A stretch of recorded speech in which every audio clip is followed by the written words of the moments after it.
Hey, where are you?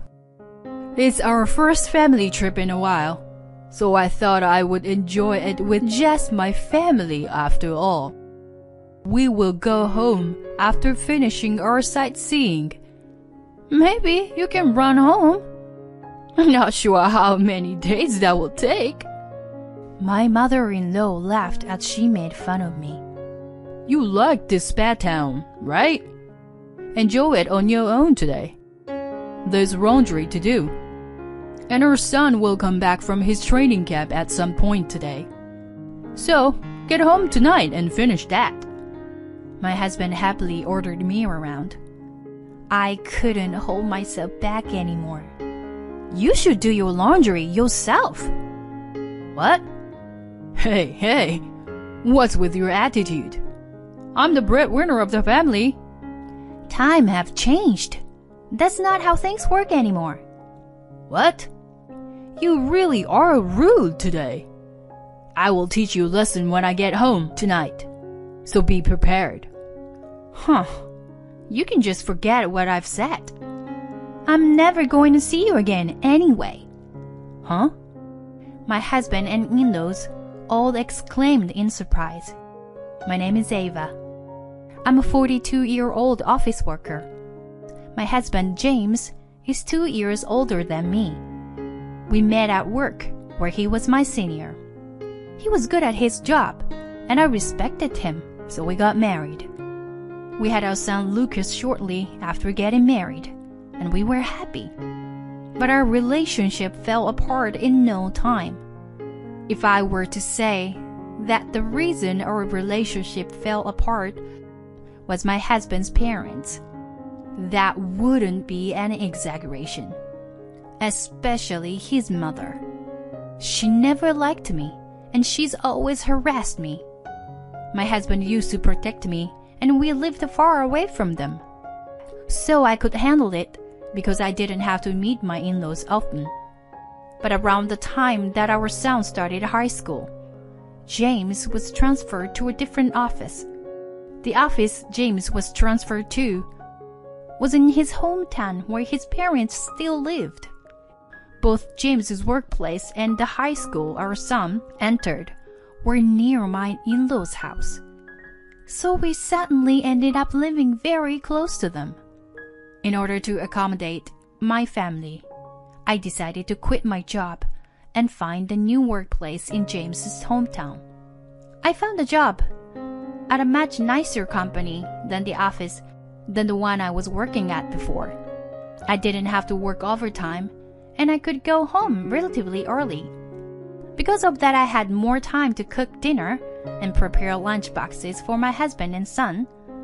But that also meant I had to interact with my mother-in-law more, because she knew I would be home early and would come and visit. She would come over specifically to bully me. So life got very stressful. Around that time, my in-laws planned a trip to a spa resort town and invited me to join. They said they wanted James, Lucas, and I to come. I asked Lucas if he was interested. I have training camp for my team, so I can't, is what he replied. He's been playing baseball since he was in middle school. And the high school he's at now has a pretty strong team that even does training camps during school breaks. Oh, really? I guess there's nothing we can do about it then. Huh? Are you really going to go? I like spas after all. Will you be okay? Lucas knew very well how his grandma treated me. He also knew that his dad had been rough with me recently as well.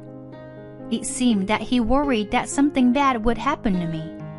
It should be okay. If something happens, I'll deal with it then. Lucas seemed to understand. The day passed, and before I knew it, it was time for the trip. About tomorrow, after you got the rental car, go and pick up Mom and Dad. James spoke to me without peeling his eyes away from the TV. What will you be doing? when I go to pick up the rental car. I'm exhausted from work, so I'll sleep in until right before we leave. You can come pick me up after you pick up my parents, right? Our home is in the direction of the resort, anyway. Recently, my husband is always like this. He forces me to do anything, which he finds annoying. I was also at work all day, and I do all the housework. I'm the one who made his lunch, and the dinner he ate just now. No matter how you look at it, I am more tired than he is. But James just thinks about himself. When we first got married, we would split the housework evenly. Even when our son was young, he would help me out a lot. As Lucas got older, James was entrusted with more responsibilities at work, so he began doing less housework. But he would still help out with cleaning or cooking on the weekends. But since we moved here, and his mother began visiting more often, he completely stopped helping around the house. It must be because my mother-in-law would talk against me for letting him do housework. Why is James doing housework? That's the wife's job, isn't it? Is what she would always say. He's the breadwinner, so he should just focus on work. She would say that every time she came over. And little by little, she brainwashed James into not helping out around the house. And that's true. There's no need for me to do housework. I wonder why you've made me do it until now. He would even blame me about the fact he's helped out around the house so far. It was out of my control, and I couldn't think of any way to fix it. In a span of a few years, James drastically changed. He started having trouble at work and began lashing out at me regularly.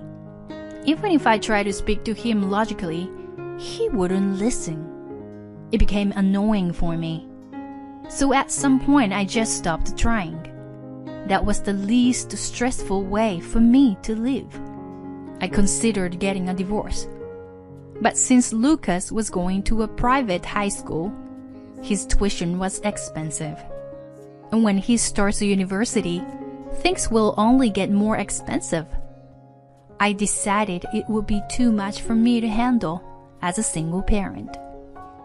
I decided I would just ignore James as much as possible and go along with him since he gave us money. Thinking like that has made me things less stressful. And so, I haven't felt desperate enough to get a divorce yet. The spa town we will be traveling to was one of my favorites, and I thought I could have a lot of fun on my own, while my husband and in-laws do their own thing. They probably just thought of me as a driver. But worst comes to worst to my husband or father-in-law could also drive sometimes. Anyways, I listened to my husband's instructions, and the next day I collected the rental car and then headed to my in-laws. Ava, aren't you late? What the? This is the car we're using. It would have been better if we had a larger car. Well, I guess it's better than your car at least. The car I usually drive is a compact car I bought myself. Since I use it to commute every day, and I'm the only one who really used the car, I paid for it myself. For commuting, a compact car suits me perfectly, and I like the interior and the color of the car. My husband uses my car and drives his parents around in it without asking me. So his parents complain to me about my car and look down on me because they think all I can afford is a small car. That's why we decided to go out of our way and rent a car for our trip. Honestly, I thought we could just use my father-in-law's car. If we did that, they would have directly come to pick us up, and I wouldn't need to drive back and forth like this. But my father-in-law said that he doesn't like driving long distances, and even more importantly, that he hates other people driving his car. For the selfish reason, he made us rent a car and drive him. My husband and I were supposed to share the driving, but he slept the entire ride, forcing me to drive the whole time. The entire time, my husband was sleeping. My father-in-law criticized my driving. He would tell me to take turns where I couldn't, and when I could, and I would have to stop at a red light, he would ask me why I didn't drive faster. It was very annoying. My mother-in-law, who didn't have a driver's license, would also join in criticizing me. I didn't want to be told anything from my mother-in-law who couldn't drive.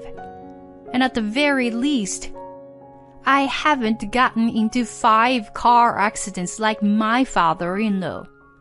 They should really take away his license before he gets into a more serious accident. Are you discriminating against me because of my age? None of the accidents so far have been my fault, is what he would say whenever we suggest he stops driving. Because of that, I honestly didn't want him to drive me. But I really wished he would stop criticizing me for every little thing. And he was leaning forward from the back seat to complain. He was spitting everywhere, and it was pretty gross. My husband woke up as soon as we arrived. Oh, it was faster than I expected. Hearing my husband say that so casually honestly made me angry. Since we drove the whole day, my in-laws wanted to relax once we reached the hotel. So we followed their orders and spent the rest of the day at the hotel. I wanted to wash my hair, so I quickly went to the hotel spa's mineral bath. After I strolled around the hotel on my own and enjoyed myself, we then ate dinner and all went back to our rooms. By the way, for this trip, I got a room with a single bed, while my husband and my in-laws stayed together in a 3-person room. I had a lot of space for myself, so honestly, this was way nicer for me. I went to relax at the mineral bath again, and then I returned to my bedroom. I had bought beer and snacks from the hotel store, so spent my time watching TV and snacking. Around this time, Lucas must be with his teammates eating dinner together and having a fun time. Or maybe he's in his training camp dorm room playing games. I didn't want to annoy him by texting or calling him. I'll tell him about the trip once we get home. I realized it was already midnight, so I tucked into bed and I went to sleep. The next morning I woke up and enjoyed the fresh air. How nice it would be if I could wake up this refreshed every morning. There were 2 hours until the time my in-laws said we should all gather for breakfast. It was still only 6:30 a.m. It seems I've gotten used to waking up this early to prepare lunch boxes for everyone. That's right. Since I'm here, I might as well take a relaxing morning bath. I went back to the hotel bathhouse and soaked into the hot water.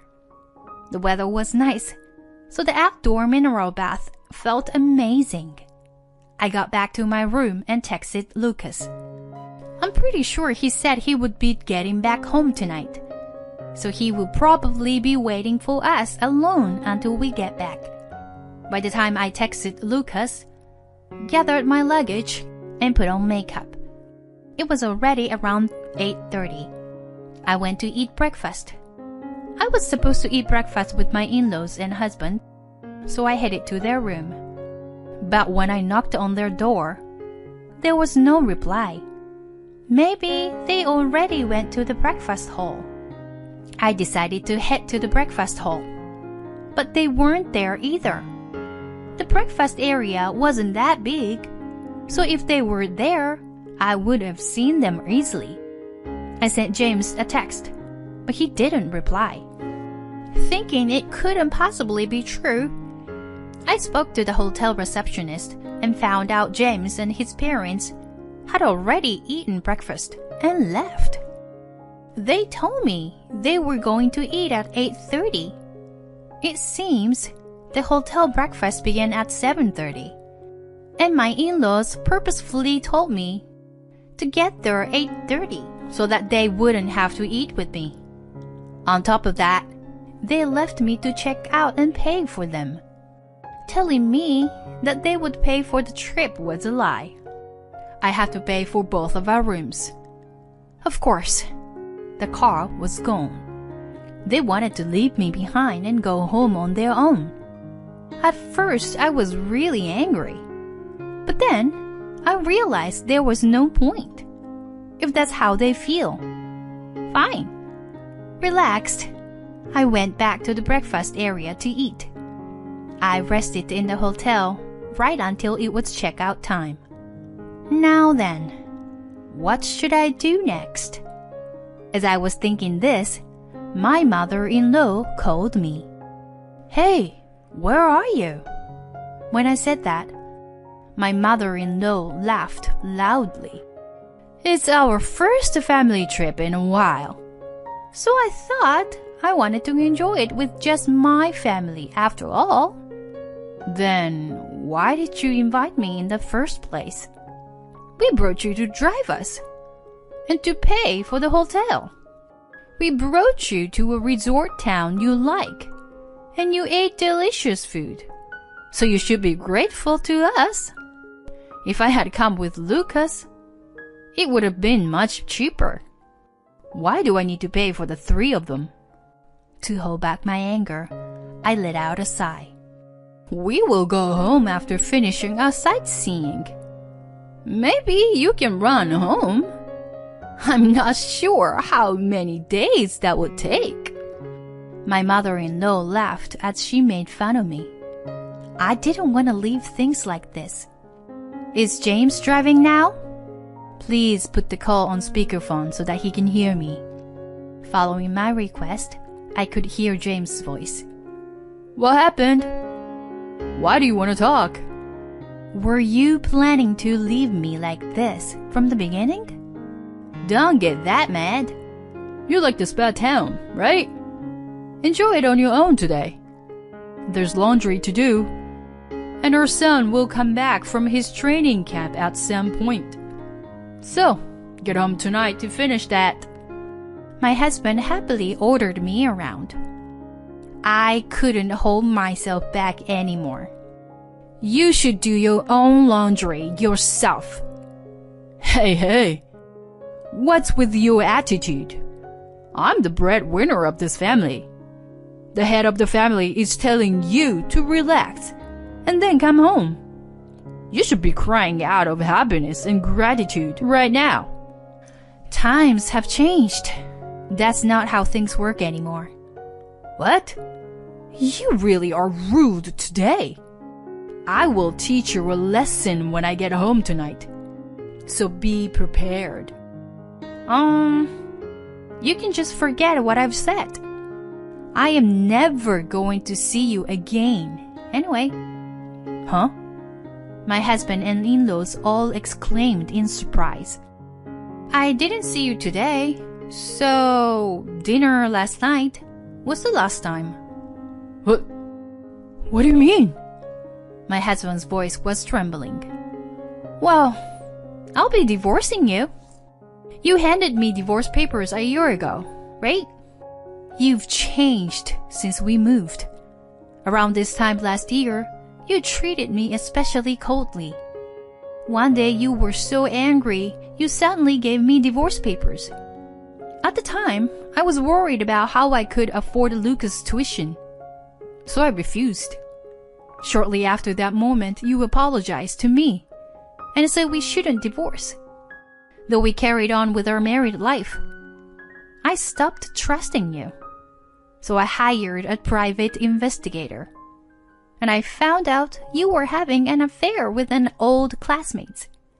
It seems you met up again after we moved to your hometown. So she is a single mother with a daughter in middle school. At the time, you probably considered breaking up with me and marrying her. But she turned down the idea of getting married again. Then, you realized that if we divorced, then you would have been alone. And you would have been stuck paying childcare. So it wouldn't have been beneficial for you. Anyway, you make me do all the housework. So life with me is easier than being alone. Basically, from that point on, you considered me your servant. But that's fine. I just stayed with you for your money anyway. I hid away the proof I had from the private investigator to use in case something happened. The affair of yours might be over now, but since less than a year has passed since I found out, I can still use it against you. As I spoke, I could hear how shocked my in-laws were. They didn't seem to know about James's affair. I added one more thing and surprised my in-laws even more. I know you've been demoted and don't have a high of a salary anymore, but I don't care. I won't have mercy when it comes to the alimony you owe me. My in-laws once again exclaimed in surprise. Good of you to act so important when you and I are make the same salary. I earn the same money as you, but I also make lunch for you and Lucas and cook everyone dinner. You were demoted and only do easy work at the office. So don't you find it embarrassing to always act tired and call yourself the family breadwinner? He was silent as I kept rubbing salt into his wound. The only reason I stayed married to you was Lucas' tuition. But I found out. But as a single mother, I can get support from his school. My parents will help me too. So I don't need you. You'll be paying me alimony and child support anyway. Even if I have less money, I'd rather live a stress-free and happy life without you. I'll be submitting the divorce papers, so enjoy your trip with your parents. My in-laws yelled out my name in a panic. It seemed like James wanted to say something, but I hung up the phone. I got onto the local bus and rode to the train station. From there, I took the express train home, feeling refreshed from having told James everything I wanted to say. I ate lunch and had a beer in the train. The timing of the bus and train was good, so I made it home before evening. I found the divorce forms and submitted to the city hall. I'm glad James had already signed them a year ago. As I was packing my things, Lucas returned home. Oh, you're back early? Why are you alone? I needed to tell you what happened. If you were getting a divorce, I'm coming with you. Lucas didn't seem very upset or shocked. Well, he's already a high school sophomore. He must have understood that his father and I were having issues. Let me pack my stuff too. He went to his room to pack. I had called my parents while I was in the train, so they came with their car, and Lucas loaded all of our stuff. Being in the baseball team really had made him strong and dependable. He was so different from his father. When we moved here, James was incredibly lame and complained about how heavy things was the entire time. We finished packing our things into the car and headed to my parents' house. James and his parents had called countless times, so I finally called back when we made it to my parents' house. Finally! Hey, why didn't you pick up the phone until now? I'm the one who decides when I pick up the phone. Shut up! I won't divorce you. No matter what you say, we're strangers now. Huh? You already signed the divorce papers a year ago, and I submitted them. No way. I'll be claiming alimony and child support from you. If you want to discuss that, please talk to my lawyer. Wait! Ava, think this over. It's true that I betrayed you once. Because you're the only woman in my life now. I will take care of you again. Hearing what James said was so gross. I felt like throwing up what I had eaten for lunch. How stupid are you? What? I have no love left for you anymore. Why don't you try hooking up with your ex-lover again? It seems like she's remarried though, so I don't think you have much luck. Huh? James seemed shocked. It seems that if he couldn't remarry me, he planned to going back to his ex-lover. Why men are so simple-minded? I found out she had remarried when I contacted her about receiving compensation from her. James's ex-lover had told me she was fine with paying alimony. She just wanted me to keep things secret so that she could live peacefully with her new husband. She seemed very sorry for what she had done, so I let her get away with just paying the compensation. Anyway, I would need it for Lucas' tuition. I received alimony and compensation from James. It seemed that he couldn't pay it with his salary and savings alone, so he had to ask his parents for help. My ex-in-laws were incredibly shocked. Their son would do something like this. They're just as dumb as him. But they also deserve to be punished, so this is good. After everything was resolved, I rented an apartment for Lucas and I to live in. Even after we began living just the two of us, Lucas continued to grow into a fine young man. Today, my parents and I went to watch one of his baseball games. Seeing him standing at home plate, ready to bat, he looked so grown up. A sharp metallic noise rang across the baseball field as he hit the ball, and he and his teammates zoomed across the bases. As I thought to myself about how happy I am to be watching Lucas grow like this, I clapped and cheered him on.